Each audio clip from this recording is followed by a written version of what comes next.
नमस्कार, साफ संदेश से मैं अनिल कौशिक। न्यूज़ अपडेट 7 बजे कार्यक्रम बादरा आसपास में आप सभी दोस्तों का स्वागत है। दोस्तों, कार्यक्रम की शुरुआत करते हैं हमेशा की तरह मुख्य खबर से। और आज भी हम बात करने वाले हैं दोस्तों एक ऐसी खबर से जो खबर पूरे बादरा वासियों के लिए गौरवान्वित करने वाली खबर है। और दोस्तों, इससे पहले मैं आपको बताऊं तो देश प्रदेश की उन प्रमुख खबरों की अपडेट भी हम आपको बताएंगे जो खबरें पूरे देश में आज चर्चा का विषय बनी है। ऐसी एक समीक्षा भी हम आज करने वाले हैं। दोस्तों, इससे पहले बादरा आसपास की खबरों की श्रृंखला का प्रारंभ करें इससे पहले मैं बताऊंगा घर के संस्कार किसी बच्चे के लिए कितने अहम हो जाते हैं दोस्तों, जब उसके आगे बढ़ने के मार्ग में सारी बाधाएं स्वतः ही एक के बाद एक दूर होने लगती है। दोस्तों, मैं बात कर रहा हूँ एक ऐसी बेटी की जिस बेटी ने पूरी बादरा क्षेत्र को गौरवान्वित होने का एक ऐसा मौका दिया, ऐसी सौगात दी है।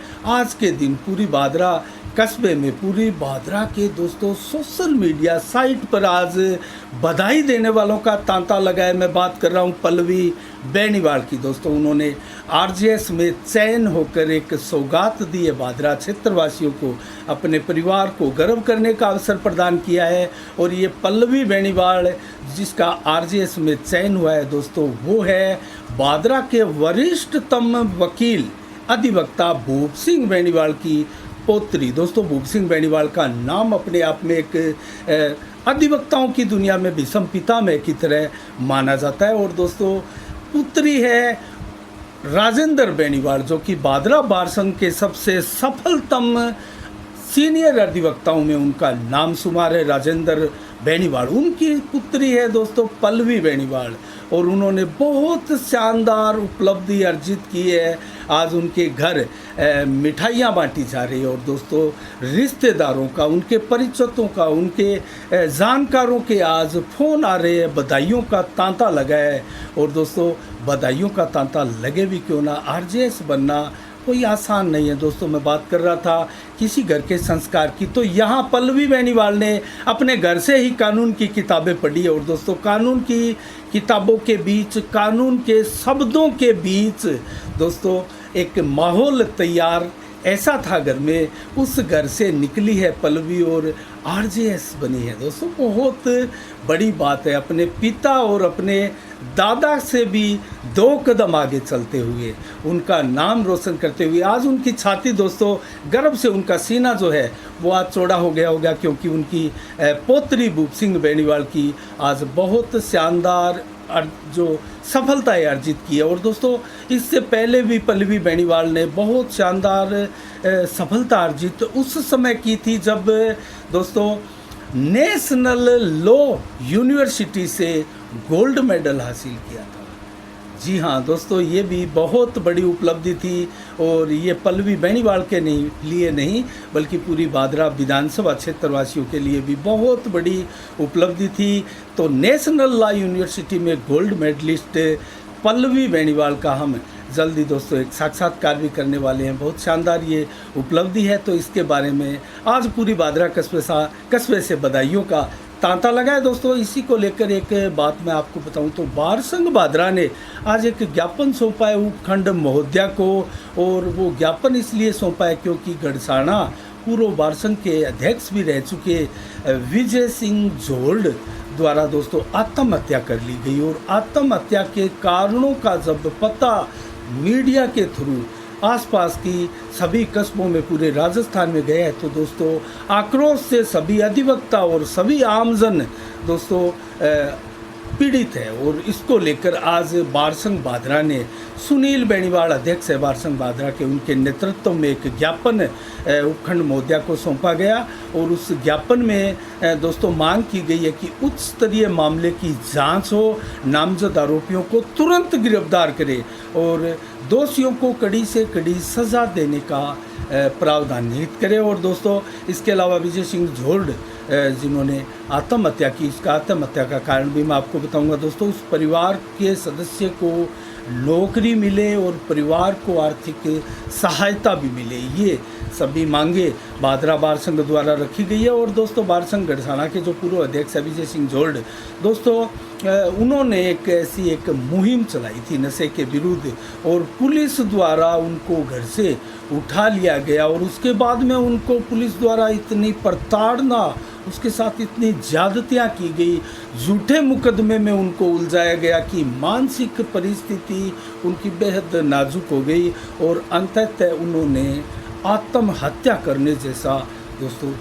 कदम उठाया। और ये बहुत ही दुखदायक और पीड़ादायक तो उनके परिवार के लिए तो है, पूरे राजस्थान के अधिवक्ताओं पर एक वज्रपात के समान दोस्तों इसे देखा जा रहा है। इसके अलावा दोस्तों हम बात करेंगे अन्य खबरों की, और अन्य खबरों से पहले भी मैं आपको बताऊं तो जो राजीव गांधी ग्रामीण ओलंपिक मुख्यमंत्री अशोक गहलोत द्वारा खेलों का आयोजन जो शुरू किया गया था 29 अगस्त को, कल से वो उसकी धमाल पूरे राजस्थान में सुनाई दे रही है। और दोस्तों तरह तरह के वीडियोज़ आ रहे हैं, खबरें ऐसी आ रही है, महिलाएं भी, बुजुर्ग महिलाएं भी खेलने में व्यस्त है, बुजुर्ग भी खेलने में व्यस्त है, वहीं युवा और बुजुर्गों की टक्कर भी हो रही है। ऐसा वीडियोज़ हमने एक साफ संदेश भारत के चैनल पर भी डाला है, जिसमें कबड्डी का खेल बुजुर्ग और युवाओं की टीम के बीच हो रहा है। बहुत रोचक मुकाबला और दोस्तों देखते ही बनता है, तो ये भी आप ज़रूर देखिएगा। इस सारी खबरों से रूबरू होते हुए दोस्तों मैं बात करना चाहूँगा भादरा के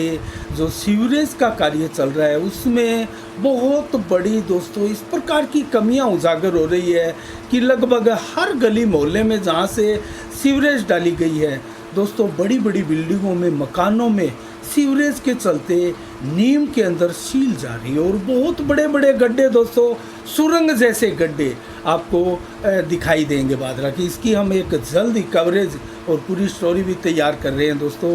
पूरी भादरा के लोग तरसते हैं क्या ये सीवरेज कामयाब होगी दोस्तों। इसको लेकर तरह तरह की आवाज़ें आज नहीं, इससे 2-3 साल पहले भी उठाई जा रही थी, और अभी भी ये सवाल सूरसा की तरह मुंह बाए खड़े हैं दोस्तों। इसका कोई समाधान प्रतीत ही नहीं होता। और दोस्तों गलियों गलियों में जिस प्रकार से सड़कों के नीचे थोथ दिखाई दे रही है, वो आखिर किसकी कमी है? इसके ऊपर आखिर कब कार्रवाई होगी, क्या कार्रवाई होगी? नगर पालिका ये कैसे कार्य करवा रही है दोस्तों भादरा में? इसके ऊपर बहुत बड़े सवालिया निशान लगे। और लंपी डिजीज, स्किन डिजीज बीमारी जो है पशुओं में अभी भी दोस्तों कहर बनकर क्षेत्र में टूट रही है।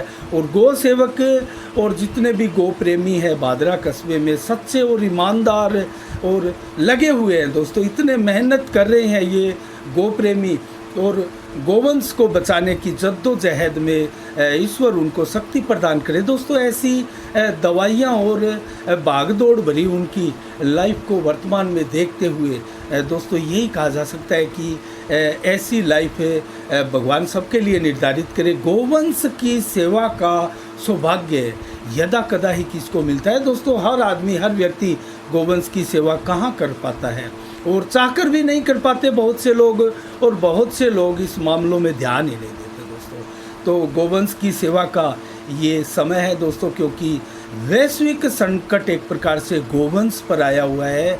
अगर गोवंश का विश्व से दोस्तों नाश होता है तो हम प्राणी भी नहीं बचेंगे दोस्तों। इस पृथ्वी के ऊपर जीवन की आप कल्पना करना भी बेईमानी है। तो गोवंश को बचाना बेहद ज़रूरी है, और इस कड़ी में आप अपना 2 कदम बढ़कर थोड़ा सा भी सहयोग प्रदान करेंगे दवाइयों के रूप में या किसी भी प्रकार से आप सहायता, इन गोवंश का आप हौसला ही बढ़ा दीजिए दोस्तों। ये भी इन गोवंश के लिए एक ताकत के समान, एक ऊर्जा के समान, एनर्जी के समान काम करेगा। और ये तो दिन रात लगे ही है सभी गोवंशों को दोस्तों। साफ संदेश के माध्यम से मैं बधाई और साधुवाद दूंगा, और बधाई और साधुवाद भी हम देना चाहेंगे पल्लवी बेनीवाल को भी दोस्तों, साफ संदेश के माध्यम से, जिन्होंने भादरा क्षेत्र के लोगों को गौरवान्वित किया है और ऐसी सौगात दी है खुशियाँ मनाने की, मिठाइयाँ खाने की, जो कि यदा कदा और बहुत वर्षों से, दशकों से ही ऐसी कोई उपलब्धियाँ दे पाता है दोस्तों। इसके अलावा दोस्तों हम बात करें आसपास खबर।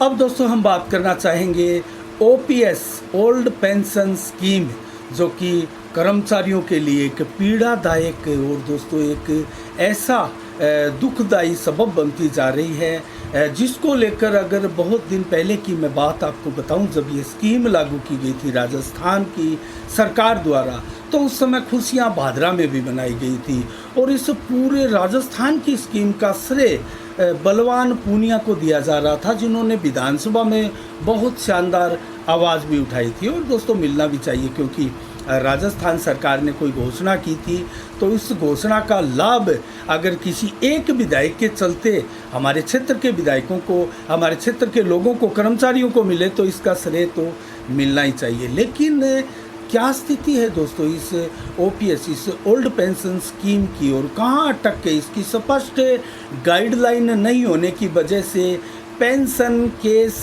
सारे के सारे अटक गए हैं दोस्तों, और केंद्र और राज्य सरकार की एक प्रकार से टकराव की स्थिति में भी फंसती हुई प्रतीत आ रही है ये ओपीएस ओल्ड पेंशन स्कीम। तो दोस्तों आखिर क्या इसमें विपत्तियाँ आई है और क्या ये स्कीम थी? रिटायर्ड कर्मचारियों के परिवार प्रभावित दोस्तों इससे हो रहे हैं, और निधन के बाद जो फैमिली पेंशन नहीं बन पा रही है उससे काफ़ी व्यथित है सारे के सारे कर्मचारी। और ऐसे कर्मचारियों को जो अनुदानित स्कूलों से दोस्तों सरकारी कर्मचारियों के रूप में 2011 में एक प्रकार से मर्ज हुए थे, उनके सेवानिवृत्त के सारे केस जो है वो अटके पड़े हैं, वो एक भी नहीं हो पा रहे। और 1 अप्रैल 2022 के बाद से सेवानिवृत्त हुए जितने भी कर्मचारी हैं दोस्तों, उनके बारे में स्थितियां बिल्कुल स्पष्ट नहीं है। और 1 वर्ष में 5000 फैमिली पेंशन केस है वो सामने आ रहे हैं। तो कैसे इसका निदान होगा? क्या जल्द से जल्द एक बार फिर सारे के सारे कर्मचारी धरना प्रदर्शन के लिए सड़कों पर उतरने वाले हैं? स्थितियां तो कुछ ऐसी ही दिखाई दे रही है।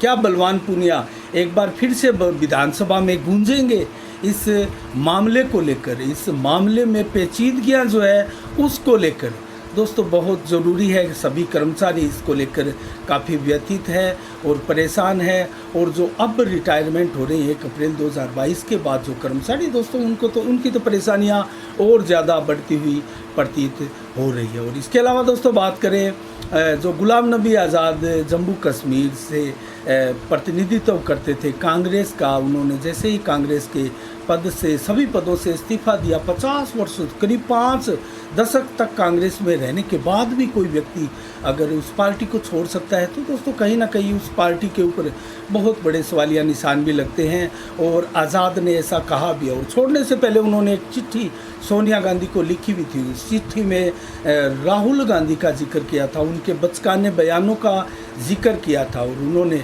ये भी कहा था कि पीएम जैसे संवैधानिक पद का भी माखौल मजाक उड़ाते हुए ये कैसे युवा है, ये कैसे इतने बड़े पद पर विराजमान है, और कैसे ये धड़ाधड़ करके इतनी बड़ी कांग्रेस पार्टी के डिसीजन ले रहे हैं। और ये भी नहीं, इनके सुरक्षा गार्ड, उनके पीए, उनके सारे के सारे आसपास इर्द गिर्द चमचों का नाम दिया दोस्तों, जो उनके चाटुकार है वो सारे के सारे डिसीजन लेने में सक्षम है। तो ये कैसी पार्टी की दिशा थी, ये कैसी पार्टी की बागडोर थी? एक बार फिर हम बात करें तो दोस्तों कांग्रेस पार्टी की 17 अक्टूबर को एक राष्ट्रीय कार्यकारिणी की बैठक भी होगी, और इसके द्वारा दोस्तों चुनावी प्रक्रिया भी प्रारंभ होगी। और इससे पहले मैं आपको बताऊं तो इसकी फॉर्म भरकर नामांकन भरने की प्रक्रिया भी प्रारंभ होने जा रही है, और 17 अक्टूबर को चुनाव निश्चित किए गए हैं। 19 अक्टूबर को इसका परिणाम जारी किया जाएगा। और इसके साथ ही दोस्तों कांग्रेस की भारत जोड़ो यात्रा की तैयारियां भी जोर शोर से जारी है।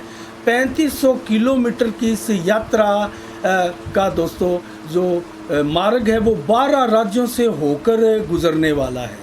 तो ऐसी यात्राएं भी कांग्रेस अब शुरू करने वाली है। लेकिन इस यात्रा का हम बात कर रहे हैं, एक अजीब सहयोग वसुंधरा राजे सिंधिया से भी मिलता है दोस्तों। वो इस प्रकार से मिलता है क्योंकि इसकी जो राजस्थान में एंट्री है 15 अक्टूबर को, इस भारत जोड़ो यात्रा की जो कांग्रेस द्वारा प्रारंभ की जा रही है, 15 अक्टूबर को राजस्थान में एंट्री है। वो एंट्री होने वाली है वसुंधरा राज्य के गृह जिले झालावाड़ से होते हुए। तो झालावाड़ से एंट्री करेगी ये भारत जोड़ो यात्रा, और करीब 500 किलोमीटर राजस्थान के भीतर ये यात्राएं जो है वो जारी होगी, चलेगी। कांग्रेस के विभिन्न नेता और भारत जोड़ो और एकता का नारा देते हुए दोस्तों संदेश देंगे, मैसेज देंगे मोदी सरकार के खिलाफ, और 2024 के चुनावों के लिए एक मैसेज देने की तैयारी है। लेकिन हम बात करें इस कनेक्शन की वसुंधरा राजे से, तो दोस्तों वसुंधरा राजे ने भी इस प्रकार की यात्राएं की है। मैं आपको याद दिलाना चाहूँगा दोस्तों, राजस्थान में जब 1998 से और 2003 के बीच में कांग्रेस की सरकार थी, वो प्रचंड बहुमत की सरकार थी दोस्तों। अशोक गहलोत के नेतृत्व में एक लहर चली थी और 153 सीटें 200 विधानसभाई राजस्थान में दोस्तों 153 सीटें कांग्रेस जीतने में कामयाब रही थी। अशोक गहलोत एक सुपर डुपर मुख्यमंत्री बने थे कांग्रेस के राजस्थान के। तो दोस्तों उस समय उस विशाल भारी जीत से भाजपा भी कहीं ना कहीं आत्म मंथन करती हुई प्रतीत हुई, और उस समय 2002 में भाजपा के शीर्ष नेताओं ने वसुंधरा राजे को राजस्थान की कमान सौंपी थी पहली बार, प्रथम बार, और प्रथम बार ही वसुंधरा राजे ने व्यापक रणनीतियां बनाते हुए सत्ता परिवर्तन के रूप में एक रैलियां, एक रथ यात्रा निकाली थी, और उस रथ यात्रा का नाम था परिवर्तन यात्रा। और ये 26 अप्रैल 2003 को राजसमंद जिले के चारभुजा धाम मंदिर से प्रारंभ की गई थी, और उस समय भाजपा के शीर्ष नेता लाल कृष्ण आडवाणी ने हरी झंडी दिखाकर इस चारभुजा से इस परिवर्तन यात्रा को रवाना किया था दोस्तों। और 13,000 किलोमीटर की यात्रा करते हुए वसुंधरा राजे ने अथक मेहनत और प्रयास करते हुए करीब करीब राजस्थान के सभी 33 जिलों में घूमते हुए, करीब करीब सभी 200 विधानसभाओं में घूमते हुए, भाषण देते हुए, संदेश देते हुए, मैसेज देते हुए, इस सत्ता को उखाड़ फेंकने के लिए संदेश देते हुए दोस्तों एक सफलतम यात्रा पूर्ण की। और इस यात्रा का परिणाम ये रहा कि कांग्रेस की प्रचंड सरकार दोस्तों चारों खाने चित हुई, और भाजपा की लहर वसुंधरा राजे ने यहाँ राजस्थान में बना दी थी, और 120 सीटें जीतने में वसुंधरा राजे कामयाब हुई थी। और उसके बाद में दोस्तों यहाँ सत्ता में राजस्थान में वसुंधरा की एंट्री हुई, जो लगातार चलती रही। अब सिस्टम ये चला कि 5 वर्ष अशोक गहलोत और 5 वर्ष वसुंधरा राजे की सरकार यहाँ बारी बारी से लगातार बनती आ रही है। तो 3 बार मुख्यमंत्री अशोक गहलोत भी बन चुके हैं। इस बार फिर भाजपा की एक लहर सी दिखाई देने लगी है। तो क्या ये लहर भी प्रचंड सीटों में तब्दील होगी? क्या वसुंधरा राजे को कमान फिर आला कमान भाजपा का सौंपेगा? संभावनाएं तो बहुत कम और कुछ दिखाई ज़रूर देती है, लेकिन अभी तक भाजपा 1.25 वर्ष बचा है 2023 के चुनाव में, लेकिन अभी तक भाजपा ने निर्णय नहीं किया है कि कमान किसके हाथ में देनी है। लेकिन वसुंधरा राजे की सक्रियता से ये अंदाज़ा अवश्य लगाया जा सकता है कि राजस्थान में वसुंधरा के अलावा भाजपा का कुछ होना जाना नहीं है, और भाजपा के लिए वसुंधरा ही सर्वोच्च वो नेतृत्व करता है जो भाजपा को पुनः प्रचंड सत्ता दिला सकती है। ऐसी काबिलियत वसुंधरा राज्य में है। तो दोस्तों ऐसी ही यात्राएं भारतीय जनता पार्टी के लिए एक बार पूरे देश भर में दिल्ली से कभी लाल कृष्ण आडवाणी ने भी शुरू की थी, और ये यात्रा भी दोस्तों उस समय भारतीय जनता पार्टी की 2 सीटें दोस्तों होती थी, और 2 के बाद में फिर भाजपा ज़रूर कुछ सफलता अर्जित करते हुए 85 सीटों तक पहुंची थी, लेकिन सत्ता तक नहीं पहुंची थी भाजपा। तो उस समय ये यात्रा 25 सितंबर 1990 से लाल कृष्ण आडवाणी ने सोमनाथ से शुरू की थी दोस्तों, और ये यात्रा चली थी 30 अक्टूबर 1990 तक, और 30 अक्टूबर को अयोध्या में जाकर ये यात्रा पूर्ण हुई थी। और उसके बाद में जो कुछ हुआ आप देख ही रहे हैं दोस्तों, किस प्रकार से आंदोलन चला, और पूरे भारत में एक प्रकार से राम लहर छा गई थी, और आडवाणी के रथ को बिहार में रोक दिया गया था, और उस समय 300 किलोमीटर रोज रथ यात्राएं कर रहे थे लाल कृष्ण आडवाणी। लेकिन बिहार में इस रथ को रोक दिया गया था। लालू प्रसाद यादव जब मुख्यमंत्री थे, और लगभग मैं आपको बताऊं तो उत्तर प्रदेश में भी उसी समय 1.5 लाख के करीब गिरफ्तारियां राम भक्तों की, कार सेवकों की हुई थी। दोस्तों हम सिलसिलेवार बात करें तो दोस्तों 6 अप्रैल 1980 को एक प्रकार से भाजपा की स्थापना हुई थी। उस स्थापना के बाद में 1984 को दोस्तों प्रथम बार जब भाजपा ने चुनाव जीता था तो 2 सीटें थी, तो 1989 में फिर 85 सीटें भारतीय जनता पार्टी के हुई। उसके बाद में 1990 को जब 25 सितंबर को लालकृष्ण आडवाणी ने रथ यात्रा प्रारंभ करते हुए इसको यात्रा के रूप में आगे बढ़ाया, और भाजपा का संदेश पूरे देश में विपक्ष का कांग्रेस के विरुद्ध मोर्चा खोलते हुए जो मैसेज पूरे देश में दिया दोस्तों, उसका नतीजा ये रहा कि 1991 के चुनाव में भारतीय जनता पार्टी इस रथ यात्रा की बदौलत 120 सीटें जीतने में कामयाब रही थी, लेकिन बहुमत से काफ़ी दूर थी। और 1996 में दोस्तों फिर भारतीय जनता पार्टी 161 सीटें जीत कर आई थी, और 13 दिन तक फिर सभी दलों को मिलाकर जब सरकार बनी थी अटल बिहारी वाजपेयी की, तो 13 दिन में ये सरकार मात्र एक वोट से गिर गई थी, 13 दिनों में। उसके बाद में भी दोस्तों 13 महीने तक चली थी सरकार। एक बार फिर से दोस्तों भारतीय जनता पार्टी की 182 सीटें आई थी, और उसके बाद में भी जब एनडीए की मिलाकर सरकार बनी थी तो वो 13 महीने चली थी। और उसके बाद में जब वाजपेयी की एक बार फिर से सरकार आई, 182 सीटें ही भारतीय जनता पार्टी ने जीती थी, लेकिन 270 सीटें दोस्तों एनडीए जीतने में कामयाब रहा था उस समय। और उसके बाद में सरकार बनी जो 5 साल तक वाजपेयी के नेतृत्व में इस देश में चली थी। और लगभग उसके बाद की बात करें तो भारतीय जनता पार्टी कुछ गिरावट में आई, क्योंकि लालकृष्ण आडवाणी और वाजपेयी के बीच में ऐसी खबरें पूरे देश में आती रही कि एक गर्म दल का एक नरम दल का, और इनके बीच में सामंजस्य नहीं है, कुर्सी की लड़ाई है, प्रधानमंत्री पद की लड़ाई है।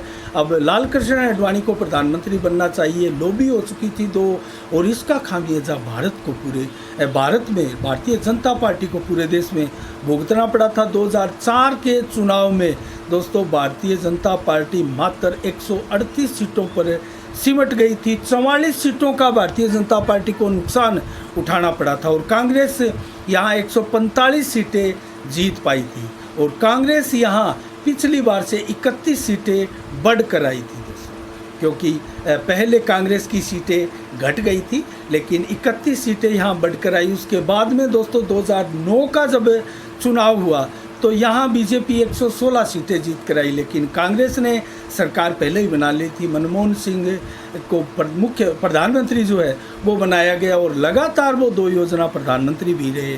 और कांग्रेस यहाँ एक बार फिर 2009 में 206 सीटें जीतने में कामयाब रही थी, और यहाँ भी कांग्रेस पिछली बार की बनिस्बत 61 सीटें अधिक जीत कर आई, और भारतीय जनता पार्टी 116 सीटें अर्थात पिछली बार से 122 सीटें कम जीत कर आई बीजेपी। तो 2 योजना करीब 1 दशक तक भारतीय जनता पार्टी को डाउनफॉल झेलना पड़ा था। उसके बाद में दोस्तों भारतीय जनता पार्टी ने नए सिरे से सोचा और नया चेहरा लेकर आए, और कुछ परिवर्तन पूरे प्रदेश में, पूरे देशों में, और पूरे हर प्रदेशों में और पूरे देश में भारतीय जनता पार्टी ने किया, और नरेंद्र मोदी का चेहरा सामने रखा।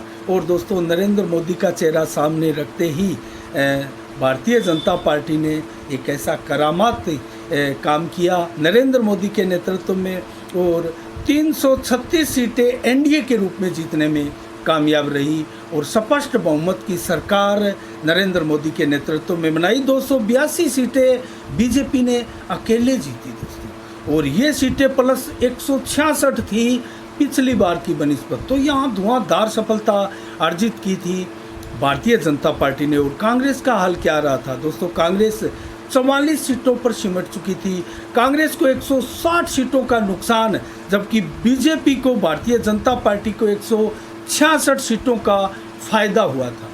अर्थात जमीन आसमान का अंतर आ चुका था। उसके बाद में चुनाव हुए 2018 के, तो दोस्तों इसमें भी भारतीय जनता पार्टी 303 सीटें जीतकर 300 का भी रिकॉर्ड तोड़कर एक नया रिकॉर्ड कायम किया था। और यहाँ पिछली बार की बनिस्बत 21 सीटें अधिक जीतकर भारतीय जनता पार्टी ने एक बार फिर स्पष्ट बहुमत की सरकार बनाई और एनडीए के रूप में 353 सीटें जीती।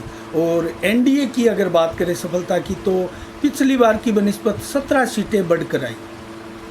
यहाँ कांग्रेस भी दोस्तों 8 सीटें बढ़कर आई। कांग्रेस ने पिछली बार 44 जीती थी, तो इस बार 52 सीटें जीती और पिछली बार की बनिस्बत 8 सीटें कांग्रेस की ज़्यादा आई। लेकिन उसके बाद में चले अभियान के तहत अब दोस्तों धीरे धीरे कांग्रेस मुक्त होते जा रहे हैं, स्टेट दर स्टेट, राज्य दर राज्य, और कांग्रेस बुरी तरह से टूट चुकी है। अभी ताज़ा घटनाक्रम देखें तो अभी आपको बताया गुलाम नबी आज़ाद का, जिन्होंने सीनियर नेता थे, 50 सालों से पार्टी में थे, उन्होंने पार्टी छोड़ दी थी। तो दोस्तों ये हाल है। तो 2024 में अब विपक्ष ही नहीं बचा है दोस्तों भारतीय जनता पार्टी के सामने। तो ऐसे में भारतीय जनता पार्टी के अलावा कोई विकल्प देश में सामने नहीं है जनता के। तो विकल्प होना ज़रूरी है दोस्तों। कोई विपक्षी पार्टी मजबूती के साथ उभर कर आना ज़रूरी है। आम आदमी पार्टी भी प्रयास कर रही है, लेकिन समय लगेगा। 1 दशक का भी समय लग सकता है, 2 दशक का भी समय लग सकता है, लेकिन वर्तमान में दिखाई नहीं देता सामने कोई विपक्ष भारतीय जनता पार्टी के।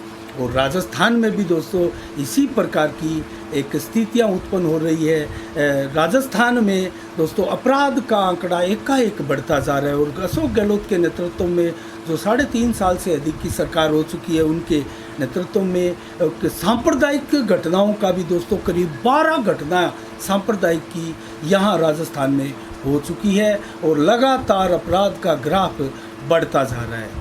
और वर्तमान में भी दोस्तों इसी प्रकार की घटना जो जालोर में घटी थी, उसकी गूंज अभी तक सुनाई दे रही है। और ऐसा ही देश में दोस्तों एक मामला झारखंड से अभी वर्तमान में आ रहा है। और जो सीएम है हेमंत सोरेन है दोस्तों, उनके समर्थक अब रांची से रायगढ़ शिफ्ट हो चुके हैं, क्योंकि दोस्तों वहाँ जो एक घटना लव जिहाद का दोस्तों इस प्रकार की घटित हुई है। और अंकिता का जो एक प्रकार से मर्डर ही इसको कहा जाएगा, क्योंकि उसको जलाकर मार दिया गया दोस्तों। उन्होंने अस्पताल में, रांची के एक अस्पताल में दम तोड़ा। उससे पहले उन्होंने बयान भी दिया और 2 आरोपियों की इसमें गिरफ्तारी भी हो चुकी है। अब तो हाईकोर्ट ने भी दोस्तों इस मामले में संज्ञान ले लिया है और इस की गूंज जो है पूरे देश में सुनाई दे रही है। और दोस्तों अब तो 12वीं की ये दुमका की छात्रा जो है वो हैवानों के हाथे चढ़ गई थी दोस्तों। शाहरुख खान के साथ एक छोटू नाम का व्यक्ति था, उनके विरुद्ध उन्होंने गवाही भी दी है अंकिता ने कि ये 2 थे जिन्होंने मुझे जला दिया था। बाद में उनकी मौत भी हो गई थी दोस्तों। ये बवाल पूरे देश में मचा है। और मैं आपको बताऊं तो अब ये जो हेमंत सोरेन की सरकार है, उनको डर सताने लगा है कि भाजपा यहाँ उनकी सरकार अब तोड़ सकती है। दलीय स्थिति में अगर आपको बताऊं तो 2019 में दोस्तों झारखंड में चुनाव हुए थे और यहाँ 81 सीट है, 41 से बहुमत सिद्ध होता है। लेकिन झारखंड मुक्ति मोर्चा ने यहाँ 30 सीटें जीती थी, कांग्रेस ने 16 सीटें जीती थी, मिलकर दोनों ने 46 सीटें बनती है सरकार स्थापित की थी। यहाँ भाजपा 25 सीटें जीतने में कामयाब रही थी, लेकिन सरकार बनाने से दूर थी। और दोस्तों यहाँ आरजेडी भी 1 सीट जीती हुई है और झारखंड विकास मोर्चा 3, निर्दलीय 2 और एजेएसयू 2, सीपीआई 1 और नेशनल कांग्रेस पार्टी 1, क्षेत्रीय जनता दल 1 के रूप में अलग अलग ये सीटें हैं। अब डर सता रहा है हेमंत सोरेन की सरकार को कि उनके विधायक टूट कर जा सकते हैं। पूरे जो झारखंड में है स्थितियाँ अब बदल चुकी है, तो वो अब रांची से रायगढ़ शिफ्ट हो रहे हैं दोस्तों। इसके ऊपर एक बहुत ही हास्यपद बात मैं आपको बताऊं तो पूरे देश की स्थिति ये है कि विपक्षी सरकारों को, क्षेत्रीय पार्टियों को ये डर सताने लगा है कि वो अब सुरक्षित नहीं है, उनके विधायक सुरक्षित नहीं है, भाजपा उनकी सरकारें तोड़ सकती है। और वो एक राजस्थान से भी विधायक दोस्तों बाहर शिफ्ट किए गए थे। तो ऐसा ये डर उनका समझा जा सकता है किस कदर विचलित है क्षेत्र की पार्टियां और किस कदर एक दूसरे को, विधायकों को बचाने की कवायद में दोस्तों स्टेट दर स्टेट घूमती रहती है। पूरा भारत अब विपक्ष के पार्षदों के, विपक्ष के विधायकों के लिए, सांसदों के लिए सुरक्षित नहीं रहा है, ऐसा विपक्ष जो है वो दर्शा रहा है।